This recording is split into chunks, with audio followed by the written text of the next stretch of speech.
Bismillahirrahmanirrahim. Assalamualaikum warahmatullahi wabarakatuh. Shalom, Om Swastiastu, Namo Buddhaya, salam kebajikan. Semoga rekan-rekan angkatan 2020 dalam keadaan yang sehat walafiat. Amin. Saya Andras Agustin Revi, angkatan 2017, diamanahi oleh Himpunan Mahasiswa Elektro untuk memberikan muatan materi tentang etika yang nantinya akan didengarkan oleh rekan-rekan angkatan 2020 dalam serangkaian kegiatan LKM. Mungkin rekan-rekan 2020 memiliki gambarannya masing-masing tentang etika, tentang bagaimana berperilaku. Jadi apa yang saya sampaikan di sini itu adalah menurut sudut pandang saya pribadi, menurut apa yang telah saya lakukan dan yang telah saya alami, khususnya selama saya menjadi mahasiswa teknik elektro dan berkuliah di kampus Universitas Siliwangi, Kota Tasikmalaya. Ya. Saya akan memberikan materi tentang etika, dan yang akan saya bahas sekarang ini yang pertama-tama itu tentang definisi etika itu sendiri. Untuk definisi yang saya ambil ini saya rangkum dari apa yang saya pahami, berdasarkan juga referensi-referensi yang ada ketika saya mendapatkan ilmunya gitu, dan entah dari internet, dari kakak tingkat, atau dari kegiatan-kegiatan formal yang diadakan oleh himpunan, fakultas maupun universitas. Definisi menurut saya pribadi, etika itu memiliki arti yang cukup luas, sehingga etika ini merupakan cara manusia untuk merefleksikan sebuah tindakan atau perilaku dalam berkehidupan. Terlepas tindakan itu hal yang baik maupun buruk, tapi secara gambar umum itulah definisi etika menurut saya. Jadi tindakan kita dari apa yang kita pikirkan, kita lakukan dalam berkehidupan sosial sehari-hari, entah itu di lingkungan manapun, itulah menurut saya etika, yang mana di setiap lingkungan dan di setiap perkumpulan biasanya memiliki standar etikanya masing-masing. Contohnya seperti ini, ketika rekan-rekan yang berada di luar Jawa Barat atau mungkin di luar Tasikmalaya itu di rumahnya masing-masing, khususnya misalkan di Jabodetabek, mungkin memiliki standar etika atau standar berperilaku yang berbeda, yang mana yang dianggap baik dan buruknya itu sendiri memiliki persetujuan dari setiap kelompok masing-masing. Kita ambil contoh untuk di Tasikmalaya, seperti ketika rekan-rekan semua berada melewati suatu perkumpulan orang-orang atau perkumpulan orang-orang dewasa, orang tua, atau yang lebih tua dari kalian, itu untuk di Tasikmalaya sendiri ini standar etikanya ya bilang punten, atau dalam bahasa Indonesianya itu buat yang belum mengerti ya permisi gitu, permisi. Dan ketika kita tidak melakukan itu pun ada standar yang dimana kita dicap kurang memiliki etika dalam suatu lingkungan gitu. Dan di setiap lingkungan, entah di Tasik, di kota mana, entah kampus apa, entah bahkan dari fakultas dan jurusan yang ada di Universitas Siliwangi ini memiliki standar etika yang berbeda-beda, yang mana dari zaman dahulu itu sudah disepakati bahwa inilah etika yang baik menurut kita, menurut orang lain, dan lain sebagainya. Seperti itu. Untuk selanjutnya saya akan memberikan jenis-jenis etika. Sebenarnya untuk etika ini memiliki jenis yang berbagai macam, banyak sekali untuk jenis etikanya. Tapi saya berikan 3 jenis saja yang cukup lekat untuk kalian berkehidupan, khususnya di Indonesia, seperti itu. Untuk jenis etika yang saya ambil itu yang pertama etika agama. Biasanya ini memiliki landasan dari kitab suci tiap-tiap agama masing-masing. Jadi standar etika setiap orang-orang yang beragama itu tentu saja berbeda-beda ya, sesuai agamanya masing-masing, dan sesuai agamanya masing-masing itu ada kitab suci yang berisi tentang bagaimana perilaku seorang yang beragama Islam misalkan, atau Kristen, atau Buddha, atau Hindu, itu memiliki standar masing-masing. Dan setiap agama pastinya tentu saja ingin umat beragamanya itu memiliki etika yang baik dan kurang lebih tidak terlalu jauh untuk untuk output yang diinginkan dari jenis etika beragama ini, seperti itu. Nah, yang selanjutnya itu yang kedua ini etika normatif. Jenis etika ini mencakup tentang berbagai tingkah laku dan pola perilaku baik yang seharusnya dimiliki oleh manusia dalam suatu kelompok masyarakat. Jadi, nah ini etika normatif nih yang tadi saya contohkan ketika kalian berada di Tasik, di kota mana, itu masuk ke etika normatif. Itu salah satu contoh dari etika normatif. Jadi pola perilaku baik dan buruknya itu seharusnya dimiliki oleh manusia dalam suatu kelompok masyarakat. Dari etika normatif ini, setiap kelompok masyarakat, setiap istilahnya suatu perkumpulan biasanya memang sudah menyepakati apa yang baik dan apa yang buruk. Di luar dari itu semua, dari apa yang disepakati, maka biasanya dianggap kurang baik. Dan biasanya kesepakatan ini terjadi tidak secara formal, malah terjadi karena biasa dilakukan di lingkungan tersebut gitu, seperti berbicara punten ketika ada orang yang lewat, menunduk ketika membungkuk ketika lewat di depan orang yang lebih tua, seperti itu. Dan di lingkungan kalian, teknik elektro itu sendiri memiliki etika normatifnya sendiri juga gitu. Jadi nanti kita bahas untuk secara detailnya, dan saya harap ketika saya menjelaskan etika normatif ini, teman-teman juga menggali lebih dalam lagi seperti apa etika normatif khususnya di lingkungan teknik elektro, di himpunan, dan juga ketika kalian jadi mahasiswa lah di kampus Universitas Siliwangi gitu. Yang selanjutnya itu etika profesional. Etika profesional ini adalah jenis etika yang memiliki ruang lingkup pada suatu instansi atau kelompok yang mana setiap individu memiliki tugas dan tanggung jawab masing-masing.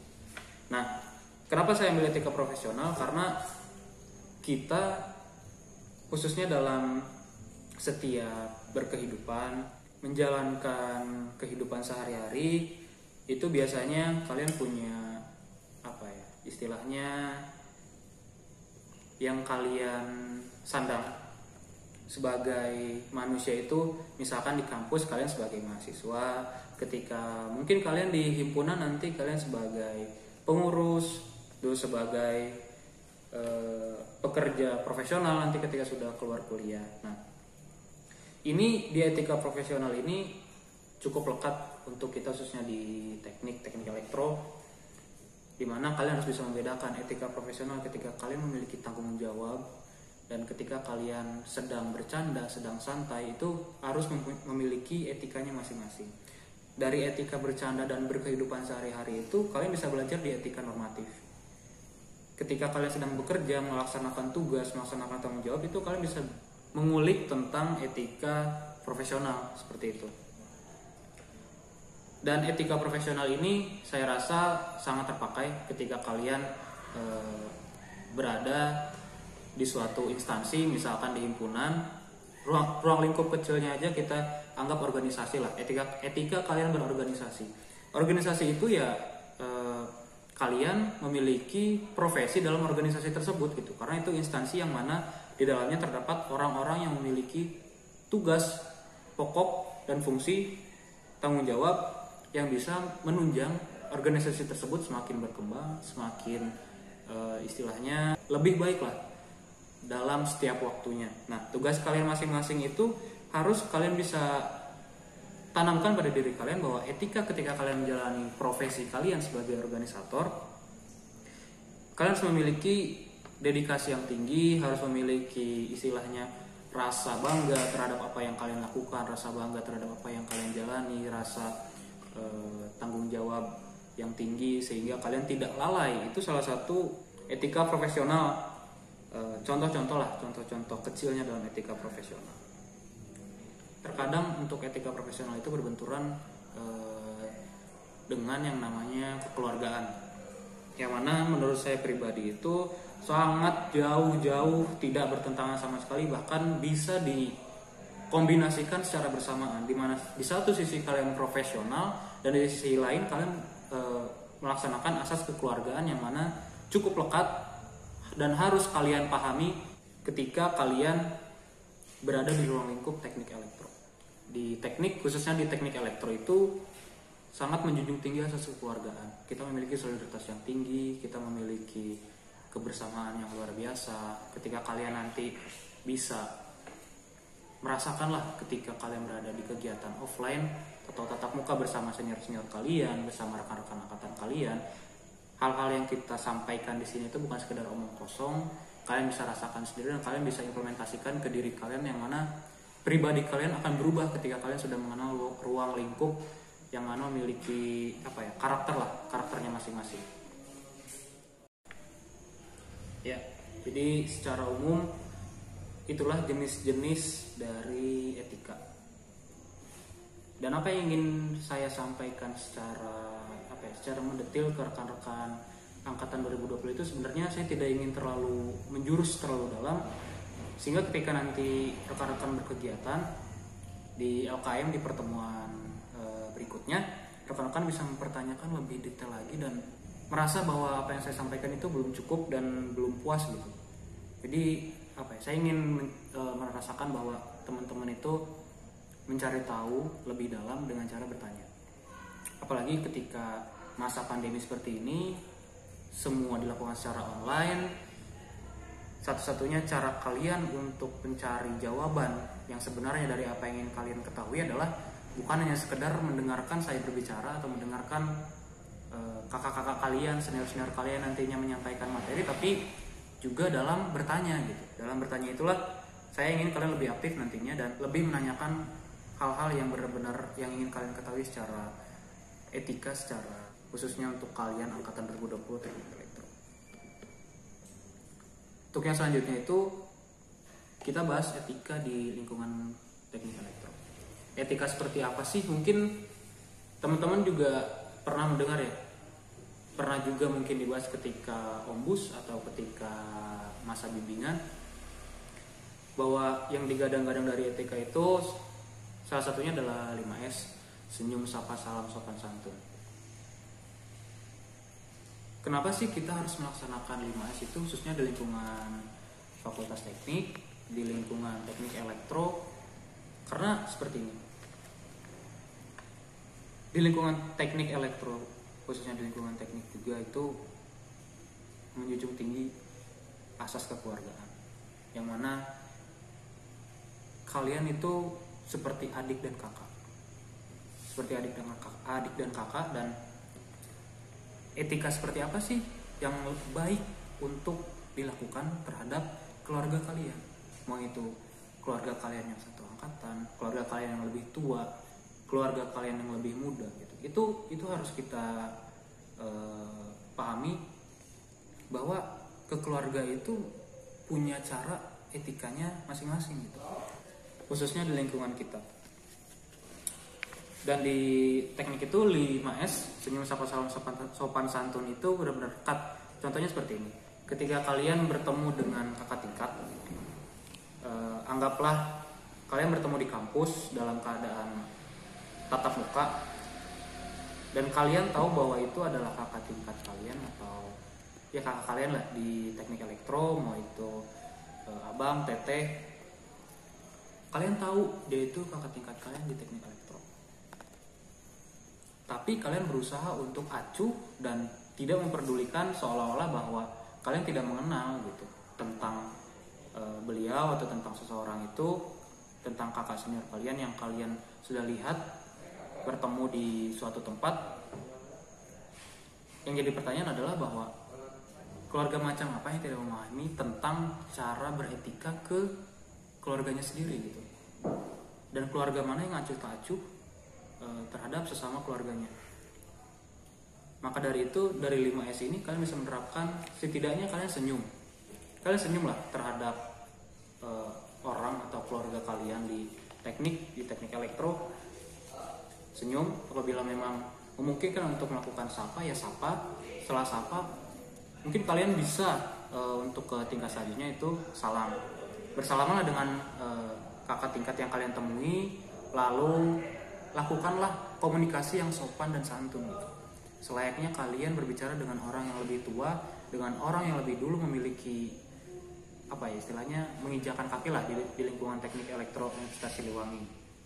Jadi itulah sedikit gambaran buat rekan-rekan semua ketika saya ambil contoh yang sederhana aja ketika kalian bertemu dengan rekan-rekan kakak tingkat kalian, keluarga kalian di teknik elektro, nantinya salah satunya menerapkan 5S. Ketika apalagi sih yang ada di lingkungan teknik elektro, mungkin bisa nanti langsung ditanyakan di pertemuan LKM. Nah, kenapa sih?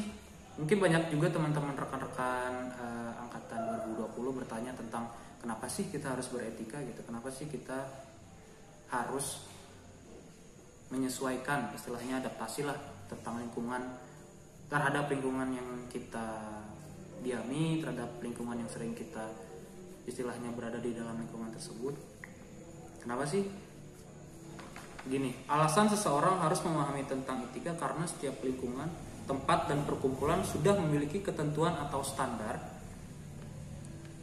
bagaimana di lingkungannya masing-masing, sehingga orang yang memahami posisinya saat beretika akan lebih mudah dalam bersosialisasi. Dan juga etika yang diimplementasikan akan menentukan juga seperti apa orang lain berlaku atau berperilaku terhadap kita. Jadi ketika kalian memang ingin sopan, ingin disopani oleh orang, ya kalian harus sopan juga terhadap orang. Ketika kalian baik, maka orang lain juga akan baik terhadap kalian. Di lingkungan, khususnya di lingkungan Tasik, ketika kalian memiliki sopan dan santun, kalian juga akan diberi respon atau feedback yang baik dari masyarakat, khususnya seperti itu. Mungkin ini khusus untuk yang merantau, atau mungkin ada juga yang ngekos ke daerah, ke lingkungan yang baru, maupun masih di sekitaran Jawa Barat. Tapi saya harap kalian tetap bisa menyesuaikan dan tidak merasa bahwa kalianlah orang-orang pribumi sana dan kalian bisa seenaknya terhadap orang-orang pendatang dan lain sebagainya. Ada etikanya masing-masing, dan orang-orang yang pendatang pun harus menghargai orang-orang yang khususnya di lingkungan kalian, tempat tinggal kalian sekarang di Tasik. Nantinya kalian bisa menghargai sehingga kalian memiliki feedback atau istilahnya respon juga yang baik dari masyarakat di lingkungan kalian gitu. Jangan sampai kalian justru menjadi pemicu masalah di lingkungan kalian hanya karena etika kalian yang tidak bisa beradaptasi gitu. Dan permasalahan itu sering terjadi juga, biasanya orang-orang masih dengan etikanya masing-masing itu ya sesuai menurut dia aja lah gitu, suka dia aja, misalkan seperti ya jalan aja nyelonong gitu misalkan, atau ketika ada orang tua ya tetap aja seperti berbicara ke rekan-rekan seumuran dan sebagainya macam seperti itu. Nah itu saya harap rekan-rekan semua bisa setidaknya ada rasa dari kalian ketika saya menyampaikan materi ini untuk membedah lagi seperti apa sih etika kalian yang sudah kalian terapkan khususnya di Tasikmalaya, di lingkungan teknik elektro, ke abang-abang kalian, ke dosen mungkin, ke adik-adik kalian nantinya, seperti itu. Nah, saya harap buat rekan-rekan angkatan 2020 ini memiliki banyak pertanyaan dan juga bisa mengambil gambaran secara umum yang saya sampaikan. Kenapa saya sampaikan secara umum? Untuk detailnya kita bisa diskusi lebih panjang, lebih lanjut lagi, dan lebih dua arah lah, lebih enak gitu. Karena untuk materi video seperti ini mungkin saya tidak bisa mengetahui apa yang ingin kalian benar-benar ketahui, jawaban apa yang ingin kalian dapat itu. Tapi secara gambar seperti itu. Nah, penerapan dalam etika itu sendiri, pertama dari kehidupannya. Tadi saya sudah sampaikan di lingkungan kalian ketika kehidupan sehari-hari itu di Tasik khususnya, kalian misalkan ngomong punten, terus misalkan tidak berbicara kasar, ketika memang tidak ya menyesuaikan lah. Kalian mungkin bisa berbicara kasar atau kotor di lingkungan bersama teman-teman kalian, tapi ketika memang berada di lingkungan yang mana ada di sana mungkin tokoh masyarakat, atau mungkin ada orang-orang di lingkungan masyarakat di sana, kalian harus lebih sopan dan bisa menyesuaikan lah, sehingga kalian pun tidak dicap jelek. Ketika kalian dicap jelek akan berdampak ke alma mater kalian, mau itu unsilnya, fakultas tekniknya, teknik elektronya, itu bisa berdampak cukup jauh. Jadi saya harap ya rekan-rekan bisa mengerti dari gambaran seperti itu. Terus penerapan dalam perkuliahan. Nah, ini etika dalam perkuliahan itu khususnya dalam kuliah yang saya alami, biasanya ketika memang sedang belajar, saya berusaha sebisa mungkin untuk tidak mengganggu jalannya perkuliahan. Tertib lah istilahnya seperti itu. Dalam kuliah tatap muka, misalkan kalian berada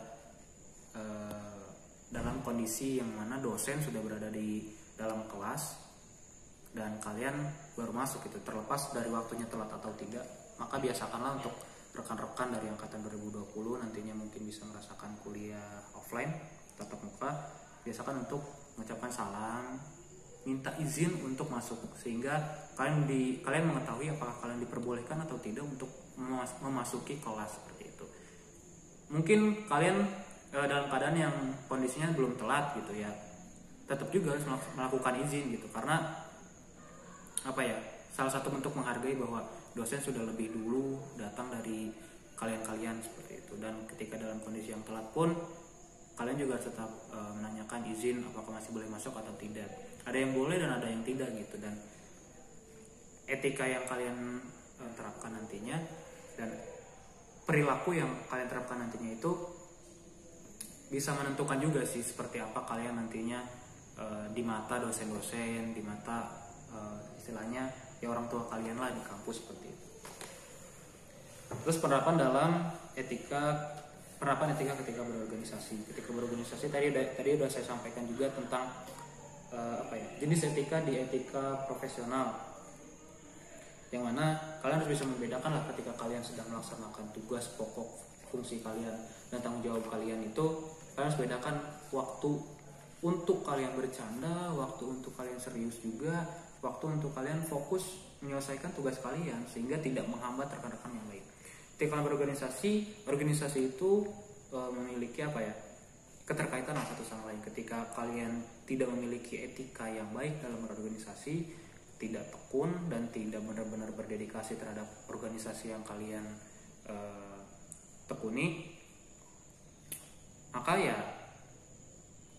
dari etika yang kamu lakukan itu hanya sekedar menghambat, hanya sekedar merusak tatanan organisasi dan menjauhkan organisasi dari visi misinya seperti itu. Jadi etika berorganisasi misalkan seperti ini, ketika kalian di organisasi tidak menutup kemungkinan bahwa kalian akan memiliki bentrokan dengan kakak tingkat kalian. Maksudnya bentrokan itu biasanya dalam organisasi itu ada yang lebih tua dan ada yang lebih muda seperti itu. Mungkin ketika kalian berada di posisi yang lebih muda, ketika berorganisasi kalian jangan malu-malu untuk meminta tolong ke kakak senior kalian, yang meskipun dia senior tapi dalam berorganisasi pun harus ada profesionalitas juga.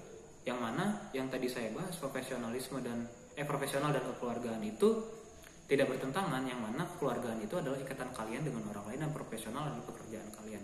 Berlandaskan dari ikatan kekeluargaan kalian, maka lakukanlah etika berorganisasi sesuai dengan kalian berbicara ke keluarga kalian. Misalkan Kak atau Bang atau Teh misalkan minta tolong untuk bantu mengerjakan A, mengerjakan B, mengerjakan C, nggak apa-apa. Tolong sampaikan dengan baik sehingga rasa segan kalian terhadap kakak tingkat itu berkurang. Dan kalian karena belum berorganisasi, mungkin ketika di kampus kalian organisasi kan tidak harus melulu formal ya, non formal pun bisa. Jadi kalian berorganisasi sebagai angkatan 2020 berada di kampus dan kalian istilahnya kalian berada sebagai adik, di posisi sebagai adik, maka lakukanlah etika seperti ke kakak kalian. Yang tadi saya sudah sampaikan, salah satunya itu 5S. Terapkan 5S dulu. Lalu biasakan untuk memperkenalkan diri kalian siapa, kalian angkatan berapa gitu. Karena sehingga kita bisa mengenal juga dan kita tahu oke, kalian bertanya sebagai adik gitu, sebagai angkatan 2020.